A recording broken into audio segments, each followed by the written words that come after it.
The morning sky was a pale orange, still waking from the long alien night.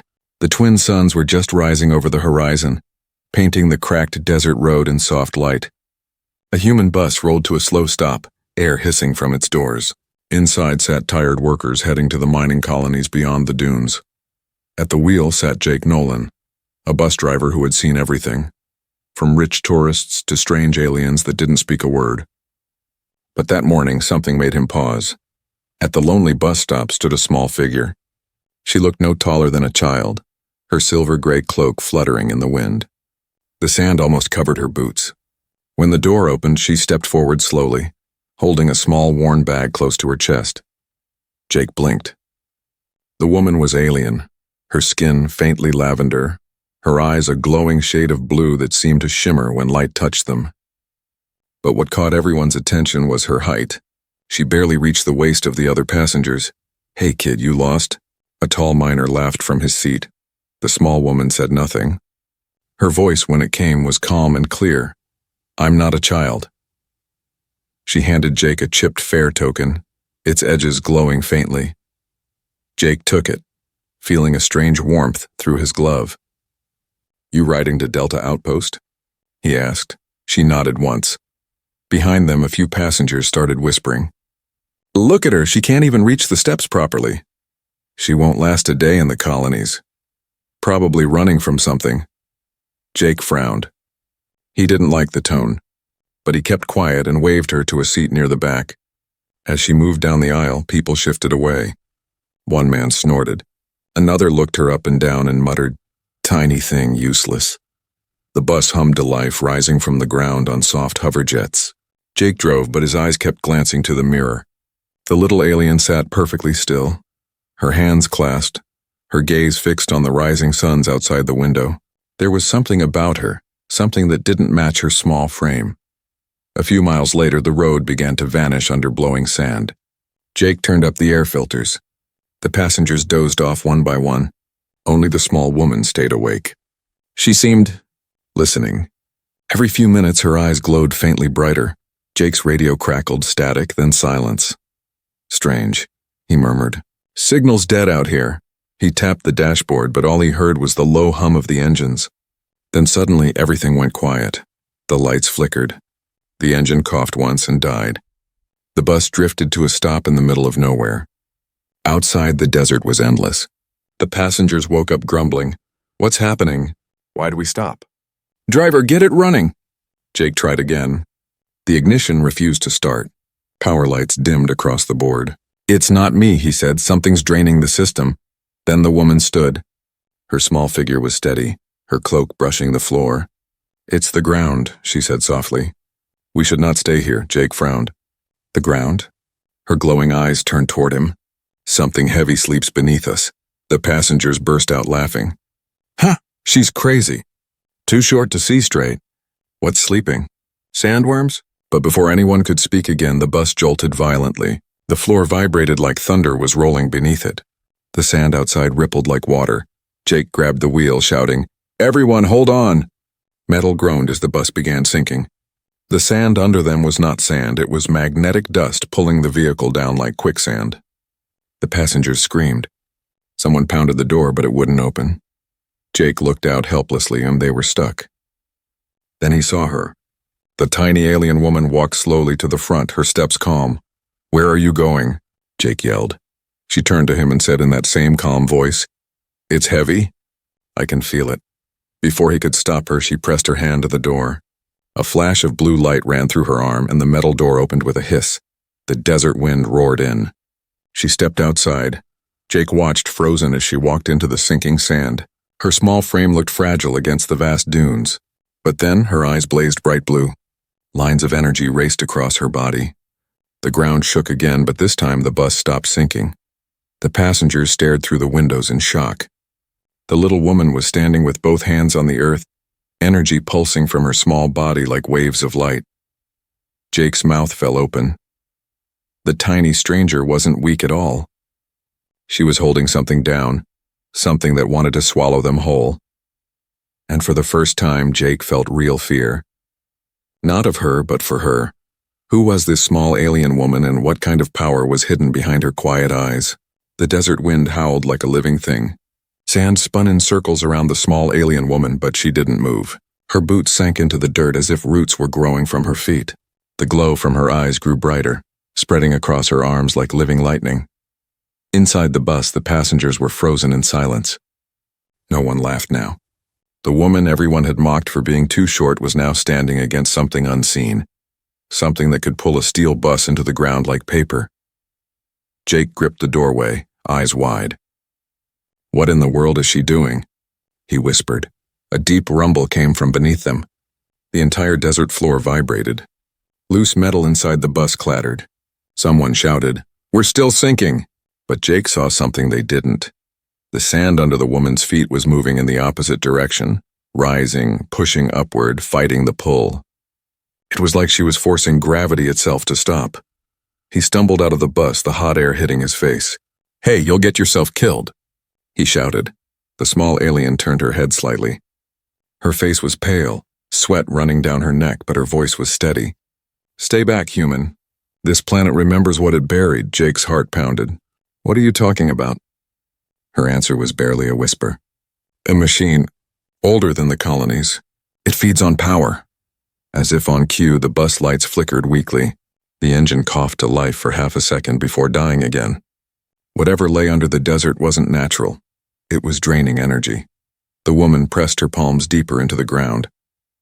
Blue veins of light spread from her hands like cracks across glass. The rumble stopped. For one still moment, everything was silent. Then boom! A shockwave burst outward, throwing sand high into the air. Jake fell to his knees, shielding his face. When he looked again, the bus had risen a few inches, resting solidly on the surface. The magnetic field holding it had collapsed. She had done it. Jake ran toward her, fighting the wind. She was on her knees now, breathing hard. Her hands were burned and smoking slightly, skin peeling from the energy discharge. He dropped beside her. "Hey, you need help." She shook her head weakly. "No, it's done."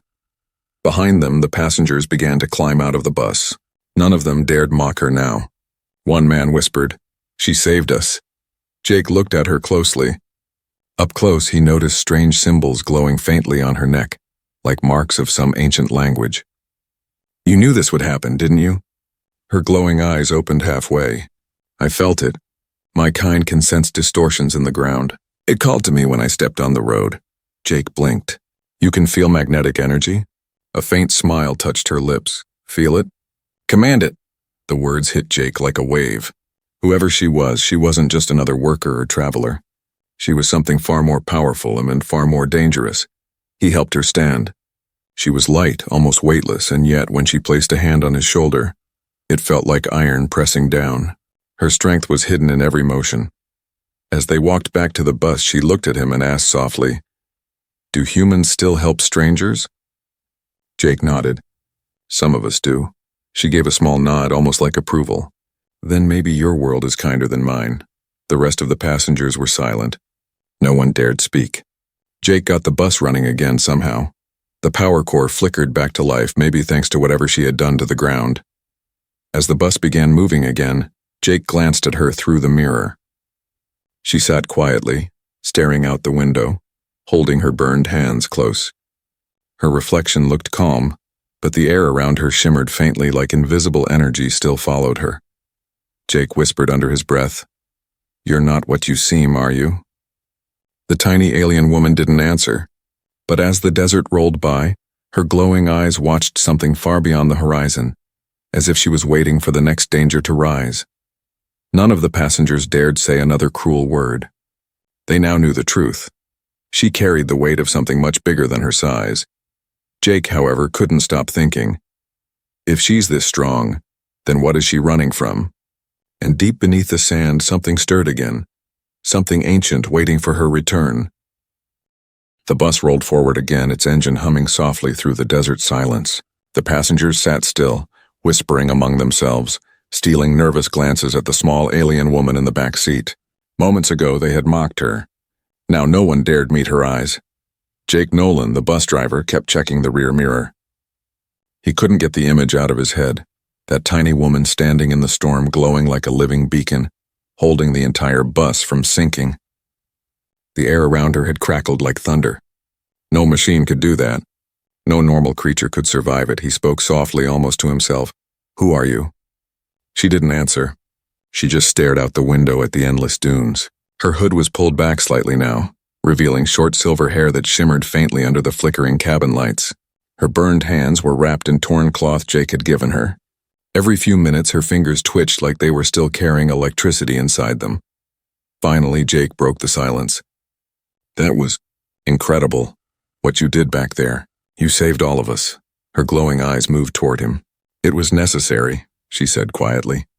"I didn't want anyone to die because of me." Jake frowned. "Because of you?" She looked down. "The trap. It activated when it sensed me. That's why the ground opened." He froze. "You're saying that thing, whatever was under there, it was after you?" She nodded once. "It feeds on power, especially on energy like mine." Jake's stomach turned cold. She wasn't just strong. She was being hunted by something old and mechanical, something buried beneath this planet for centuries. Outside, the wind began to rise again. The horizon looked strange and darker than before. Jake focused on the road. "Well, whoever you are, I'm just glad you're still here." Her lips curved slightly. "I'm still alive because you stopped." He blinked. "What do you mean?" "You stopped the bus for me," she said softly. "Others wouldn't have." Jake didn't reply. He wasn't sure what to say. The passengers pretended to be asleep, but everyone was listening. Hours passed in tense silence until Jake noticed something odd. The navigation system blinked red. The screen displayed strange lines of alien script that shouldn't have been there. Then the radio flickered to life. Static, followed by a sharp, cold voice. "Subject 47 detected. Power trace confirmed. Capture sequence initiated." The passengers gasped. Jake's hands tightened on the wheel. What was that? "Who's talking?" The small woman's expression darkened. "They found me." Before anyone could ask, shadows appeared across the sky. Sleek black drones glided silently above the bus, their red sensors blinking. The passengers began to panic. "Oh no, not again. They're coming for her!" "Throw her out before they kill us all." Jake slammed the brakes. The bus screeched to a halt, dust swirling around it. "Nobody's throwing anyone out," he barked. "You all stay in your seats." The woman stood slowly, her blue eyes glowing brighter. "They will not stop. They will destroy the bus to take me." Jake turned to her, desperate. "Then tell me what to do." Her gaze softened for a moment. "You can't fight them. They're machines built to drain light itself." "Watch me," Jake muttered, slamming the controls into override. The bus engines roared as he veered off the road. Dunes exploded behind them as laser beams sliced through the air, missing by inches. The passengers screamed. The small woman held onto the rail, her eyes narrowing. "You're insane." "Yeah," Jake shouted, "but I'm not leaving anyone behind." One of the drones swooped low, firing a blue pulse that struck the sand beside them. The blast sent the bus spinning, flipping halfway before landing on its side. The cabin filled with dust and smoke. People cried out. Jake coughed, his vision blurred. "Is everyone okay?" The roof creaked. Sparks flew. He heard a faint sound of a soft humming coming from outside. Through the shattered window, he saw her. The tiny alien woman was standing amid the wreckage, her cloak torn away completely. Her arms were glowing like molten silver, light streaming from her veins. Around her, the drones hovered in a circle, scanning her like hunters watching prey. Jake tried to stand, but his legs gave out. The passengers stared wide-eyed. Then the woman raised her hand. A pulse of blue energy burst outward, and one drone exploded instantly, raining metal across the sand. The others backed away, but too late. She moved faster than lightning, her short figure a blur of pure power. Jake could only watch in awe. The woman everyone had laughed at was fighting off machines that could destroy armies, and she was winning. When it was over, the desert fell silent again. Burned drone parts smoked in the sand. The small alien dropped to her knees, breathing hard, her light fading. Jake crawled toward her. "Hey, stay with me." She opened her eyes slowly, whispering, "You shouldn't have helped me." "Now they'll come for you too." Jake smiled weakly. "Then I guess we're both in trouble." The woman looked at him, really looked at him, and for the first time her face softened into something almost human. "You helped me, even when everyone else turned away." Jake nodded. "You'd do the same." She stared at him for a long moment and whispered, You don't know what I am. Outside on the far horizon, more lights began to appear in the sky, hundreds of them. And for the first time, Jake realized this wasn't just a rescue. It was the beginning of a war. The night settled over the desert like a blanket of ash. The bus moved slowly through the narrow road that wound between tall cliffs, its headlights cutting through the dust-filled air. Inside, nobody spoke. The passengers, once loud and mocking, now sat with lowered heads, whispering prayers or holding their children close. At the front, Jake Nolan kept both hands tight on the steering wheel. His heart still hadn't slowed since the drone attack. The dashboard lights flickered every few seconds and a low hum vibrated beneath his feet. He knew the bus wasn't safe anymore, but he couldn't stop. Not out here. Behind him, the small alien woman sat quietly, her eyes closed. Her breathing was shallow, her arms wrapped in glowing bandages Jake had made from emergency thermal strips. Each time the lights dimmed, her eyes flickered faintly, as if she were lending power back to the dying vehicle. Jake glanced into the mirror. "You're hurt. You should rest." Her voice came softly, barely above a whisper. "I can't. They'll find us if I sleep." Jake frowned. "Those machines? You destroyed them." She shook her head slowly. "They were scouts. There are always more." Her words sent a chill down his spine. He looked out into the darkness. The horizon was empty, yet the silence felt wrong. Too perfect, too quiet. He felt like something was watching them. Then suddenly a sharp static filled the radio. Jake flinched. A mechanical voice whispered through the speaker. "Subject 47. Energy detected. Proximity confirmed," the passengers gasped. Jake slammed the radio off. "Ignore it," he said firmly, though his voice was trembling. The alien woman slowly stood, her cloak falling from her shoulders. "They've locked onto my signal. I should leave the bus," Jake turned sharply. "No, you're not going anywhere." "If I stay," she said softly, "you'll all die." He stood too, facing her. "And if you leave, you'll die. You saw what those drones did. You're not alone in this fight anymore." For a moment, the woman's eyes softened. No one had ever spoken to her like that, with anger, not fear. The silence shattered as a sharp boom echoed through the canyon. Red lights flashed in the sky. The passengers screamed as shadows swooped overhead, black drone fighters larger than before, gliding silently like vultures. Jake's instincts kicked in. "Hold on!" He slammed the throttle. The bus roared forward, bouncing across the uneven road. Beams of blue light streaked past the windows, slicing rocks to dust. The woman braced herself near the front door. "They won't stop firing until I'm captured," Jake shouted over the noise. "Then we don't let them capture you!" She looked at him, puzzled. "You would risk your life for me? A stranger?" Jake grinned even in the chaos. "You saved my passengers. That makes you my responsibility." One of the drones fired again. The blast hit the cliffside, collapsing rocks behind them. Dust filled the air. The road split ahead. One path to the colonies, another deeper into the canyon. Jake turned hard toward the canyon engine, screaming. "Why this way?" she asked, holding onto the rail. "Because they'll expect me to run," Jake said. "So I'm driving straight into their blind spot." The canyon walls rose higher around them, glowing faintly in the starlight. The sound of pursuit faded for a moment. The passengers sighed in shaky relief. But the woman wasn't relaxed. Her eyes narrowed, scanning the shadows above. "They're not gone," she whispered. "They're waiting." Jake looked up and froze. A massive black ship hovered silently above the canyon, blocking out the stars. Before he could react, a voice boomed through external speakers. "Surrender the target. Human vessel, you are in violation of Imperial containment law." Jake grit his teeth. "I don't care what law you have. She's under my protection." The woman stepped closer to him. Her voice trembled now, not from fear, but something deeper. "You can't fight them, please. Let me go." Jake shook his head. "Not happening." Then she did something that stunned everyone. She placed her small hand on the bus console and the whole vehicle lit up with blue energy. The failing engine roared like a beast awakening. Jake stared in disbelief. "You're powering the bus?" Her voice echoed softly. "No, Jake, I'm becoming the bus." The machine's hum merged with her pulse. Lights flared brighter than before. And then, before the Imperial ship could fire, the bus shot forward faster than any transport should be able to move.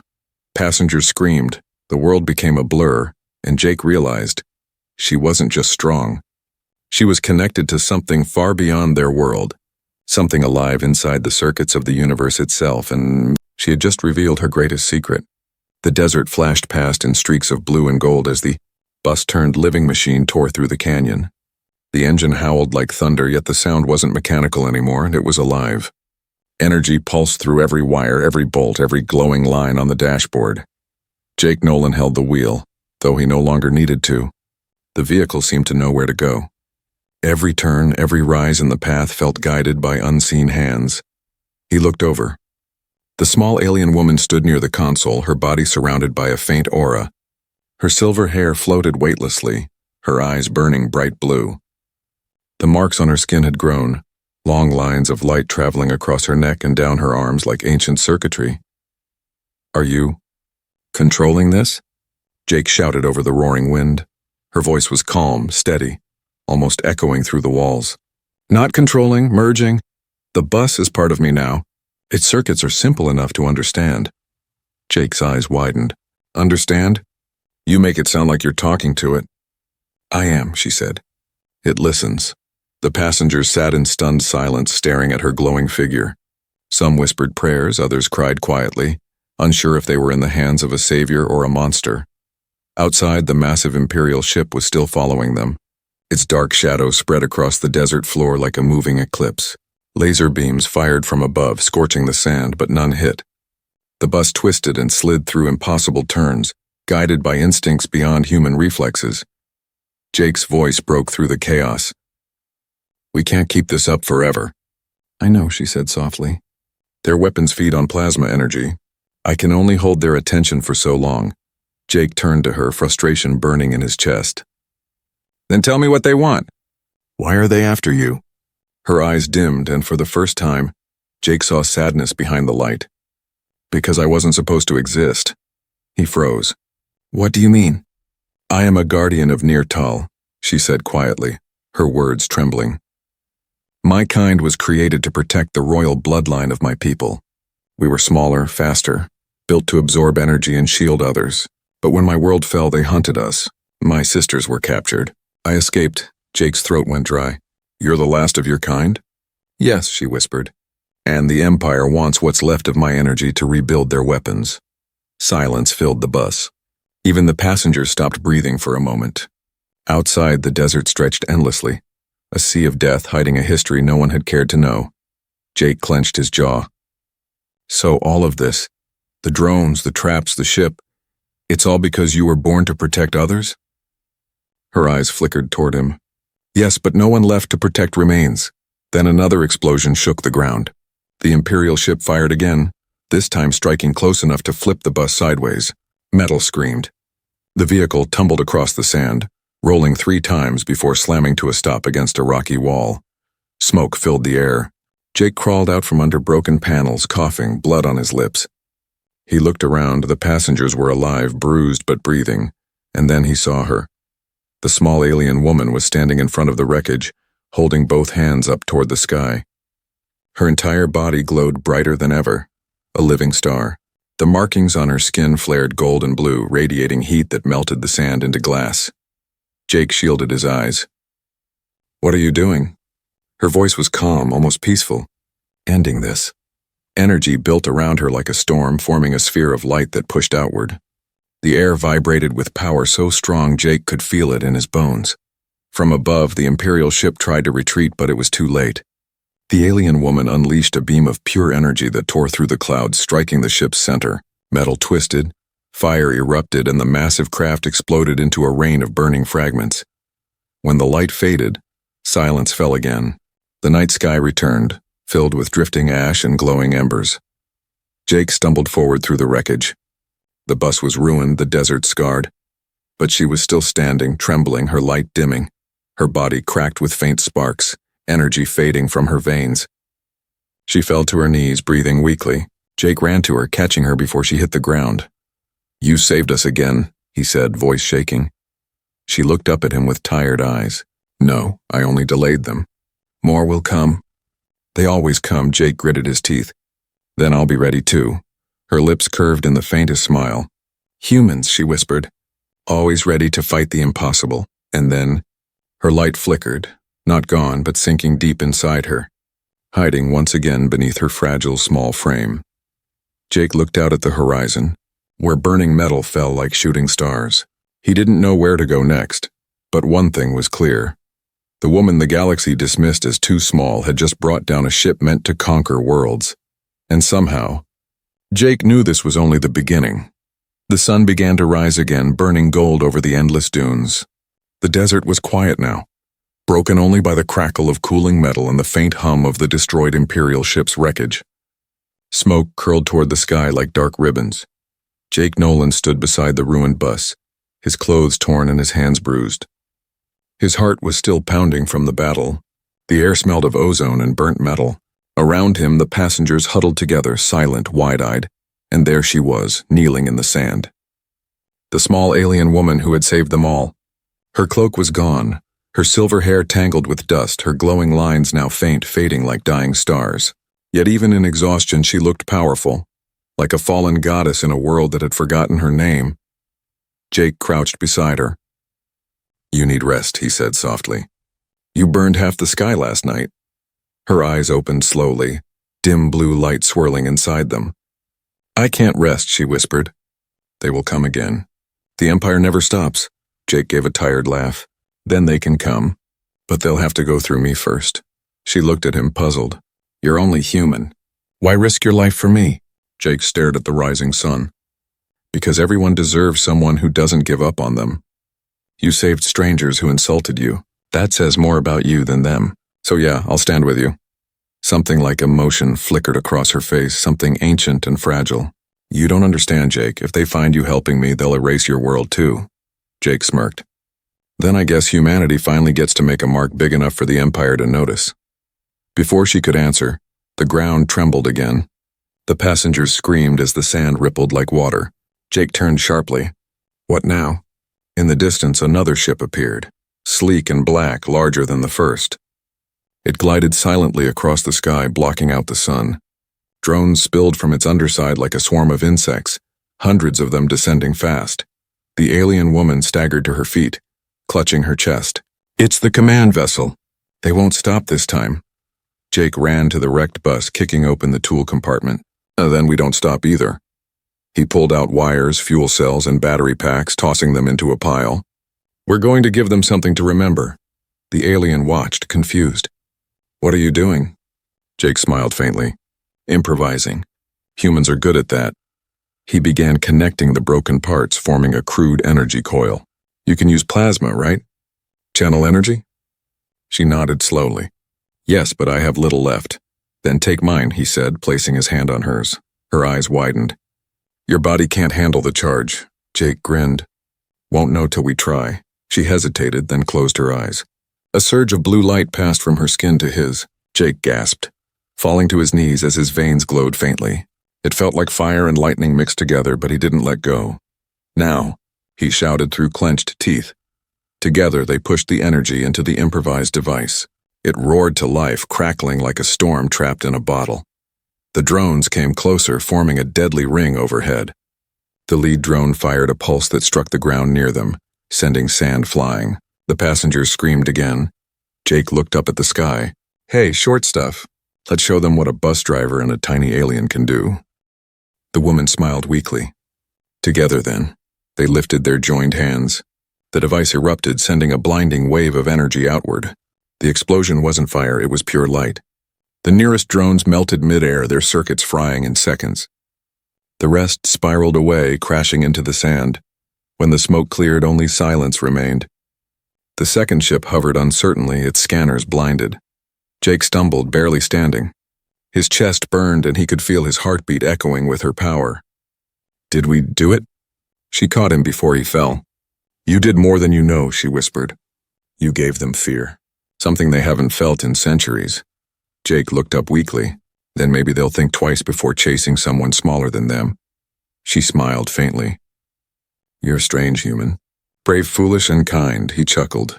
"Yeah, that's our thing." As dawn spread across the desert, the alien ship retreated, vanishing into the clouds. The passengers began to cheer weakly, relief breaking through their fear.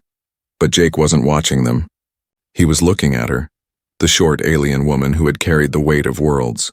And for the first time, he realized something powerful. The galaxy didn't fear her because she was small. It feared her because she had found something even stronger, a human who refused to let her stand alone. The morning after the storm was eerily quiet. The dunes stretched endlessly, golden and scarred from the battle. The air smelled of burned metal, ozone, and dust. Fragments of drones lay half buried in the sand like black snow. Jake Nolan sat on a rock beside the wrecked bus, wiping grease and dried blood from his hands. His arms still tingled from the energy that had passed through him, a feeling both painful and strangely peaceful. Behind him, a few passengers worked to fix the remaining fuel lines, but the mood was different now.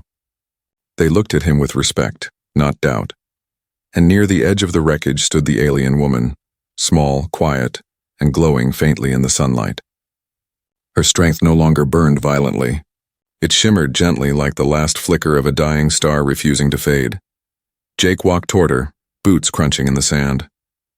"You did it," he said softly. "They're gone." She turned to him, her silver hair catching the wind. "For now," she replied. "But the Empire never forgets a defeat." Jake gave a tired smile. "Then let them remember it as the day a tiny alien woman and a bus driver kicked their metal tails." Her lips curved faintly, the closest thing to laughter he'd seen from her. But her eyes remained distant, searching the horizon. "You still don't understand what you've done," she said. "You've marked yourself." Jake shrugged. "Maybe. But I've been marked before, by life, by loss, by choices. One more mark doesn't scare me." The alien woman stepped closer, her gaze softening. "Humans, you never stop. You break, but you still move forward. That's your greatest power." He looked at her hands, small, delicate, yet strong enough to lift a bus and destroy a ship. "Funny," he said. "I'd say the same about you." For a moment, silence stretched between them, filled only by the sound of the desert wind. Then, faintly, the ground trembled, not from ships this time, but from footsteps.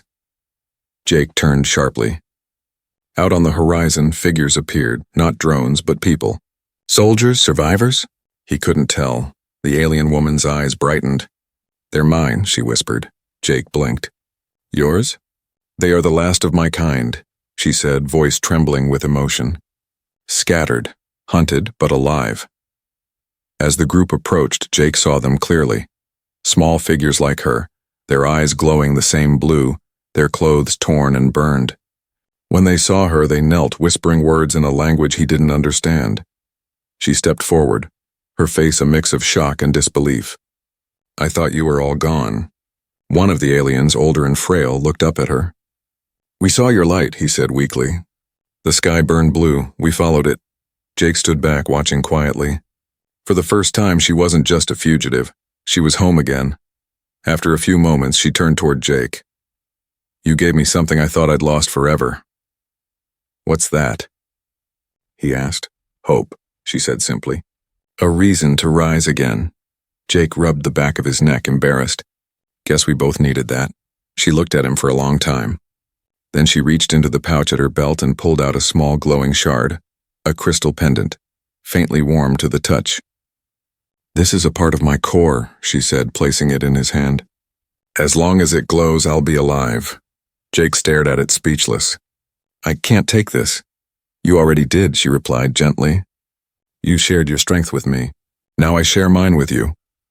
The pendant pulsed softly, syncing with the rhythm of his heartbeat. For a moment he thought he saw her smile, not small or weary, but bright and alive. The other aliens gathered around her, forming a circle. She looked back one last time. "When they return, and they will, don't run. Humans don't hide. That's what makes you dangerous." Jake grinned. "I'll remember that." The air shimmered with blue light as they activated a transport beacon. Sand lifted around them like a wave, and in seconds, they were gone, leaving only footprints, the smell of ozone, and the faint glow of the pendant in Jake's hand. He stood there for a long time, staring at the empty horizon. The sun climbed higher, turning the dunes into rivers of gold. Then Jake climbed back into the damaged bus. The passengers watched him silently as he started the ignition. The engine coughed once, then came alive. "Where to now?" someone asked. Jake smiled faintly, the pendant glowing against his chest. "Anywhere the road goes," he said. "But maybe, this time we won't travel alone." The bus rolled forward across the desert. sunlight flashing against its cracked windows. And far above, in the quiet sky, a blue streak shot across the clouds, a sign that somewhere out there, the tiny alien woman was watching, protecting, and waiting. Because strength wasn't in her size or power. It was in her heart, and the human who had chosen to believe in it. The end.